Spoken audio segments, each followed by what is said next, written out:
হে guys আর all welcome to creative girl Ankita. কেমন আছো তোমরা সবাই? আশা করি খুব ভালো আছো। আজকের ভিডিও টাইটেল আর থাম্বনেল দেখে তো বুঝতে পেরেই গেছো।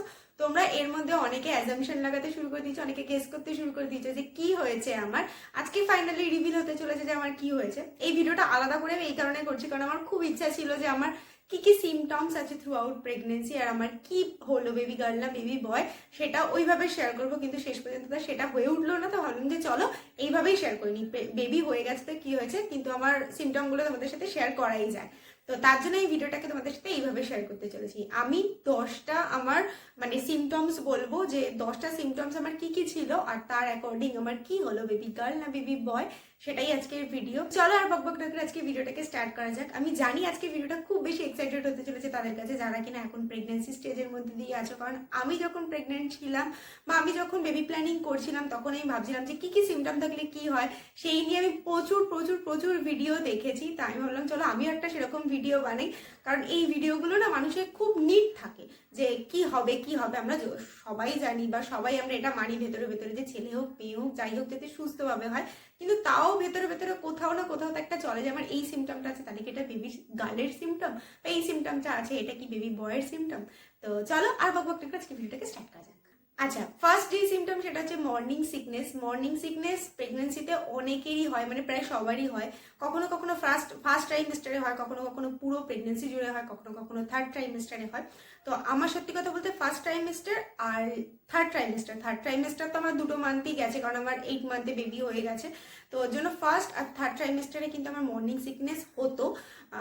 মানে প্রথম দিকটাতে ফার্স্ট ট্রাইমেস্টারের দিকটাতেও খুব এরকম, মানে সকালবেলা ঘুম থেকে উঠে ব্রেকফাস্ট করার পরে আবার ঘুম ঘুম পেতো, আর লাস্টের দিকটাতে এরকম হতো। বাট যেহেতু আমাকেই পুরোটা করতে হতো বাড়ির কাজ, তো ওর জন্য মানে মর্নিং সিকনেস লাগলেও আমাকে উঠে গিয়ে কাজ করতেই হতো। তো মর্নিং সিকনেস 1 পয়েন্ট। আর মর্নিং সিকনেস হলে আমি শুনেছি বেবি গার্ল হয়, তো বেবি গার্লের দিকে এখানে 0.1। আমি এখানে একটা চার্ট বানিয়ে দিচ্ছি, তাতে করে বেবি বয় আর বেবি গার্লে মানে চার্টে আর কি আমি নাম্বার দেবো। তো মর্নিং সিকনেসের পয়েন্টের জন্য 1 বেবি গার্লের ক্ষেত্রে যায়। এরপরে সেকেন্ড সিমটম হচ্ছে মুড সুইং। মুড সুইং, দেখো সত্যি কথা বলছি, মুড সুইং আমার অল টাইম হয়, প্রেগনেন্সি বলে নয়। আমি প্রচণ্ড মুডি, আমার হুটপাট মুড চেঞ্জ হতে থাকে, আর আমি একটু শর্ট টেম্পারও। তো এটা স্বীকার করতে আমার কোনো বাধা নেই। জানি মিস্টার সাহা এই ভিডিওটা দেখলে খুব আনন্দ পাবে, কারণ ও আমাকে সবসময় বলে থাকে যে আমি চট করেই রেগে যাই। তো যাই হোক, মুড সুইং তো আমার সবসময় ছিল, তো প্রেগনেন্সিতেও ছিল।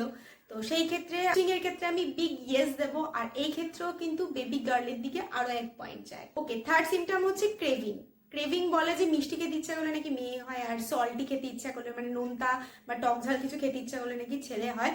তো এই ক্ষেত্রে আমার কখনো মিষ্টিও খেতে ইচ্ছা করতো, কখনো নোনতাও খেতে ইচ্ছা করতো। ইউজুয়ালি সকালের দিকটাতে আমার না একটু নোনতা নোনতা খেতে ভালো লাগতো, আর সন্ধেবেলার পর থেকে আমার প্রচন্ড মিষ্টি খেতে ইচ্ছা করতো। কিন্তু সেই ক্ষেত্রেও কখনো কখনো তোমরা যারা ব্লগ দেখেছো শর্ট বা ব্রড ব্লগ, সেই ক্ষেত্রে তোমরা দেখেছো যে আমি প্রচুর প্রচুর প্রচুর ফুচকা খেয়েছি। তো বলতে পারবো না যে আমার পার্টিকুলার মিষ্টি খেতে ভালো লাগতো বা পার্টিকুলার আমার টক বা নোনতা খেতে ভালো লাগতো। তবে হ্যাঁ, লাস্টের দিকে মানে শেষের 2 মাস কিন্তু ডেফিনেটলি আমার প্রচন্ড মিষ্টি খেতে আমি ভালোবাসতাম। শনপাপড়ি মানে 2 বাক্স শনপাপড়ি আমি একাই শেষ করে দিয়েছি, মানে এক এক দিনে আমি 3-4টে করে শনপাপড়ি খেয়ে নিতাম, আমার এত ভালো লাগতো। কিন্তু তার সাথে প্যারালালি কিন্তু আমি ফুচকাও খেয়েছি। তো সল্টির থেকেও আমি লাস্টের দিকেরটা ধরছি, সেই ক্ষেত্রে আমার মিষ্টির ক্রেভিং হতো। তো আরও 1 পয়েন্ট যাচ্ছে বেবি গার্লের দিকে। আচ্ছা, নেক্সট হচ্ছে স্কিন। স্কিন বলে নাকি যে ক্লিয়ার স্কিন হলে নাকি বেবি বয় হয়, আর যখনই পিম্পল স্কিন হয় তখন নাকি বেবি গার্ল হয়। তো এই ক্ষেত্রে কিন্তু আমার পুরো থ্রু আউট প্রেগনেন্সিতে একদম ফার্স্ট থেকে লাস্ট পর্যন্ত স্কিন খুব বেশি চকচকে হয়ে গেছিলো, কোনো পিম্পলস বেরোতো না। যদিও আমার পিম্পল প্রোন স্কিন নয়, বাট ছোটোখাটো র্যাশ কিন্তু আমার বেরোতোই আগাগোড়ায়।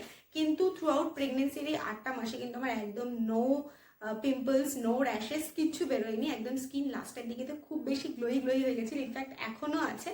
তো বলে নাকি যে স্কিন গ্লোই হয়ে গেলে বেবি বয় হয়। যেহেতু স্কিন গ্লোই হয়ে গেছিল তার জন্য বেবি বয়ের দিকে 1 পয়েন্ট গেল, আর তার সাথে সাথে বেবি বয় কিন্তু খাতা খুলে ফেলেছে। বেবি গার্লের দিকে 3টে পয়েন্ট, আর বেবি বয়ের দিকে কিন্তু 1টা পয়েন্ট হয়ে গেছে। আচ্ছা, নেক্সট হচ্ছে হেয়ার ফল। বলে প্রেগনেন্সিতে নাকি প্রচন্ড চুল পড়লে, চুল ড্রাই হয়ে গেলে নাকি মেয়ে হয়, আর চুল যদি খুব বেশি থিক হয়ে যায় প্লাস খুব বেশি শাইনি হয়ে যায় তাহলে নাকি ছেলে হয়। তো আমার কিন্তু প্রচন্ড চুল পড়তো প্রেগনেন্সির আগে, কিন্তু প্রেগনেন্সির টাইমে কিন্তু আমি সেইভাবে হেয়ার কেয়ার করিনি, কারণ সবাই জানে কারণ ঠান্ডা লেগে যায়, অনেক সময় ডক্টররা বলে একটুখানি কম কম শ্যাম্পু ট্যাম্পু করতে। তো আমি হেয়ার কেয়ার একদমই করিনি, কিন্তু তা সত্ত্বেও কিন্তু আমার হেয়ার ফল মানে বলতে পারো 90% আমার স্টপ হয়ে গেছিলো, এত কম হেয়ার ফল হতো। তো তার জন্য বেবি বয়ের দিকে আবারও 1 পয়েন্ট গেল, কারণ বলে যে বেবি বয় হলে নাকি হেয়ার ফল কমে যায়। তো বেবি বয়ের দিকে কিন্তু 1 পয়েন্ট। আচ্ছা, নেক্সট পয়েন্ট হচ্ছে স্লিপিং প্যাটার্ন। এই ক্ষেত্রে একটুখানি মিথ আছে, কারণ আমি ডান পাশ ঘুরে শুতে খুব বেশি পছন্দ করতাম। বলে নাকি ডান পাশ ঘুরে শুলে মেয়ে হয়, আর বাম পাশ ঘুরে শুলে নাকি ছেলে হয়। তো আমি ডান পাশ ঘুরেই বেশিরভাগ শুতাম। তো আবার আবার কখনো কখনো এটাও শোনা যায় কোনো কোনো ক্ষেত্রে যে ডান পাশ ঘুরে শুলে নাকি বেবি বয় হয়। তো এই ব্যাপারটা আমি ঠিকঠাক জানি না, বাট ডান পাশ ঘুরে শুতাম আমি, তো তার জন্য কিন্তু বেবি গার্লের দিকে আরো 1 পয়েন্ট গেল। নেক্সট পয়েন্ট হচ্ছে লিনিয়া নাইগ্রা, মানে পেটের মাঝামাঝি যে দাগটা পড়ে আর কি, বেলি বাটন থেকে ওপরে আর নিচে, সেটা কিরকম ছিল। সেটা নাকি বলে একটু হালকা কার্ভি হলে মেয়ে হয়, আর পুরো স্ট্রেট হলে ছেলে হয়।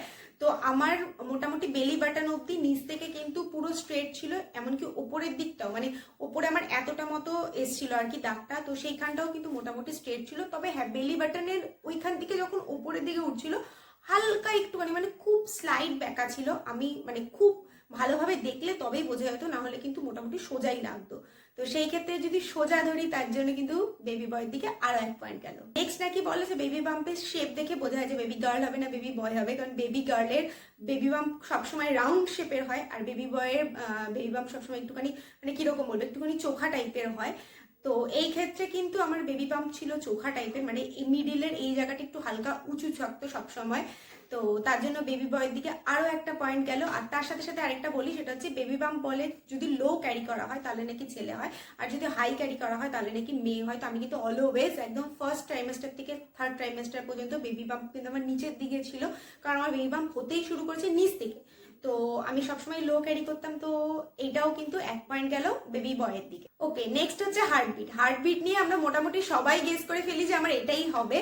তো হার্টবিট আমার প্রথম যখন আমি ফার্স্ট ইউএসজি করাই 7th উইকে, তখন কিন্তু আমার হার্টবিট একদমই কম এসেছিল, 112 এসেছিল মাত্র, মানে 112 পার কি বলে জানো সেইটাই এসেছিল। আর পরের দিকে কিন্তু আমার মোটামুটি বেবির যে হার্টবিট ফিটাল হার্ট রেট সেটা কিন্তু অ্যাভাব 140 এসেছিল। কিন্তু লাস্টের যে দুটো আমি ইউএসজি করিয়েছিলাম, মানে লাস্টের দুটো না, বেবি হতে যাওয়ার সময় যখন আমাকে ওই মেশিন দিয়ে চেক করে, তখন কিন্তু আমার দুবার 138 এসেছিল। তো ওটাকে মোটামুটি আমি 140 ধরলাম। তো সেই ক্ষেত্রে কিন্তু এই পয়েন্টটা কিন্তু বেবি গার্লের দিকেই যায়, কারণ আমার প্রথমবারেরটা শুধু এসেছিল কম, আর বাদ বাকি কিন্তু প্রত্যেকবারই কিন্তু আমার 140 কাছাকাছি এসেছিল। আচ্ছা, নেক্সট হচ্ছে প্লাসেন্টা পজিশন। প্লাসেন্টা পজিশন নাকি বলে যে অ্যান্টেরিয়ার হলে মেয়ে হয়, পোস্টেরিয়র হলে ছেলে হয়। কখনো কখনো প্লাসেন্টা পজিশন থ্রু আউট প্রেগনেন্সিতে চেঞ্জ হতে থাকে, কিন্তু আমার কিন্তু প্রথম থেকে শেষ পর্যন্ত প্লাসেন্টা পজিশন পোস্টেরিয়র ছিল। হ্যাঁ, লাস্ট যখন আমি ইউএসজি করেছিলাম 35 উইকে, তখন আমার প্লাসেন্টা মানে ওপরের দিকে, ওটাকে মানে আপার পোস্টেরিয়র হয়ে গেছিল। তো সেই ক্ষেত্রে পোস্টেরিয়র প্লাসেন্টা মানে আরো 1 পয়েন্ট আছে বেবি বয়ের দিকে। Last but not the least, বলেছিলাম 10টা পয়েন্ট, কিন্তু এখানে 12টা পয়েন্ট হয়ে যাচ্ছে, কারণ আমার মনে হলো আরো একটা পয়েন্ট ইনক্লুড করা দরকার। আর আমি বেবি বাম্পের ক্ষেত্রে 1টা পয়েন্ট ভেবেছিলাম, কিন্তু আমি 2টো পয়েন্ট বলেছি, তার জন্য 11টা হয়ে গেছে। তো ভাবলাম যে লাস্ট আরেকটা পয়েন্ট ইনক্লুড করি, সেটা হচ্ছে বেবি মুভমেন্ট। বলে নাকি বেবি যদি বেবি বাম্পের ভেতরে প্রচন্ড বেশি অ্যাক্টিভ থাকে তাহলে মেয়ে হয়, আর যদি লেস অ্যাক্টিভ থাকে তাহলে নাকি ছেলে হয়। তো আমার বেবি কিন্তু প্রচন্ড অ্যাক্টিভ ছিল, মানে আমার যে লাস্টের দিকে এত প্রবলেম হয়েছে, কি কি প্রবলেম হয়েছে তোমরা এর আগের ভিডিওতে দেখেই নিয়ে যা, যদি না দেখে থাকো আমি এই ভিডিওটার ডেসক্রিপশন বক্সে লিঙ্ক দিয়ে দেবো, তো তোমরা চেক করতে পারো। আমার বেবি কিন্তু এত সমস্যার মধ্যে প্রচন্ড অ্যাক্টিভ ছিল, যার জন্য মনে কোথাও একটা শান্তি ছিল যে না, ভেতরে সবকিছু ঠিকঠাক আছে।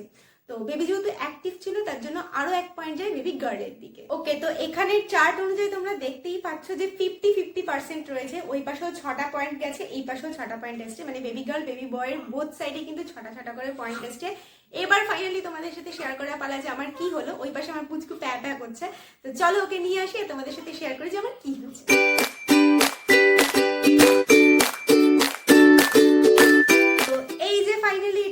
পুচকু যে এখন একটু টাকলু হয়ে গেছে, কারণ হচ্ছে আমাদের 15 দিনের নিয়ম হচ্ছে যে চুল ফেলে দিতে হয়। তো এখানে কালার দেখে বুঝতেই পারছো, ইয়েস আমার বেবি গার্ল হয়েছে, ঘরের লক্ষ্মী এসছে, খুব খুশি। আমার যা যা মানে সিমটম ছিল প্রথম থেকে, সেই সিমটমগুলো ওয়াইজ আমি ভেবেছিলাম যে আমার বেবি বয় হবে, কারণ আমার সবসময় কেন জানি না, দেখবে সবকিছুর ঊর্ধ্বে হচ্ছে তোমার ভেতরের ফিলিংস। আমার ভেতরে কখনো এটা মনে হতো না যে আমার বেবি গার্ল হবে।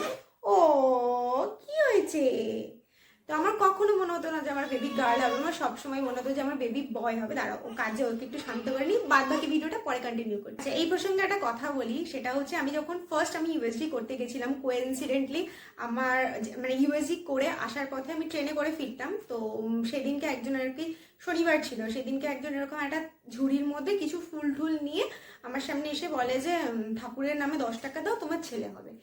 আমি কোইন্সিডেন্টলি না, আমি এরকম ফিল করলাম যে ফার্স্ট ইউএসজি করতে এসেছি, আর এরকম বললো যে বেবি বয় হবে, আর ভেতরে ভেতরে না কোথাও একটা সবসময় চলতো যে আমার বেবি বয় হবে। এছাড়া আমি অ্যাস্ট্রোলজিতে বিশ্বাস করি না একদমই, এইসব বিষয়গুলো আমি বিশ্বাস করি না, কিন্তু তাও মানে ও ও ও থাকাকালীন আর কি বিশ্বাস করি না, বাট তাও মানে বাড়িতে একজন চেনা পরিচিত এসেছিল, তো যুগল বললো যে ঠিক আছে চলো, খেলার ছলেই আর কি হাত দেখেছিলাম। তো আমাকে তখন বলেছিল আমার নাকি দুটোই বেবি বয় আছে, বেবি গার্ল আমার নেই, কিন্তু মন থেকে না আমার কোথাও চাইতাম যে আমার একটা কুচকু মানে একটা মেয়ে হোক, তাতে করে সুন্দর করে সাজাবো তাকে। মানে দেখবে মেয়ে হলে কত সুন্দর সুন্দর ড্রেস পাওয়া যায়, কত সুন্দর করে সাজানো যায়, সেই হিসাবে আমি একটা বেবি গার্লই মানে ভালো লাগতো আমার। কিন্তু আমি কখনো ঠাকুরের কাছে ভেবে বলিনি যে আমাকে মেয়ে সন্তান দাও। আমি সবসময় চাইতাম যে যা হোক যাতে মানে ছেলে মেয়ে যাই হোক যাতে সুস্থ হয়। আমি তোমাদেরকেও বহুবার বলেছি যে যারই যেটাই হোক না কেন সেটা যেন সুস্থভাবে পৃথিবীতে আসে, কিন্তু গাট ফিলিং কোথাও আমার বলতো যে আমার বেবি বয়ই হবে, কারণ আমার বেবি বাম্প নিচের দিকে ছিল, চোখা টাইপের ছিল, প্লাস আমার হেয়ার ফল হতো না, স্কিন খুব সুন্দর হয়ে গেছিল, প্লাস আমাকে ওরকম অ্যাস্ট্রোলজার একজন দেখে বলেছে যে আমার দুটোই বেবি বয় হবে, প্লাস আমি ফার্স্ট যেদিন ইউএসজি করতে যাই সেদিন ওরকম ব্যাপারটা ঘটে। তো সব মিলিয়ে না কোথাও একটা এরকম মনে হচ্ছিল। যখন ফার্স্ট টাইম আমাকে ওকে দেখিয়েছিল, তখন যখন প্রত্যেকটা নার্সিংহোমে বা হসপিটালে তো এরকম দেখায় যে কি হয়েছে বলতে পারলে, তো আমি না অবাক হয়ে গেছিলাম। যাই হোক, তো তোমাদের সাথে জেন্ডার রিভিল করে দিলাম, আর ওর ফেসও খুব শিগগিরই রিভিল হবে। আমি বলেছিলাম যে 15 দিনে আমাদের বাড়িতে কিছু রিচুয়ালস থাকে, সেগুলো হয়ে যাক, তারপরে ধীরে ধীরে ওকে তোমাদের সাথে ইন্ট্রোডিউস করাবো। তো চলো, আজকে ভিডিওটা এইটুখানি। আর হাসছে। তো আজকে ভিডিওটা এইটুখানি, নেক্সট ভিডিওর জন্য ওয়েট করো, আর আমার ভিডিওগুলো তোমাদের কেমন লাগছে কমেন্ট সেকশনে জানাতে ভুলো না। So by.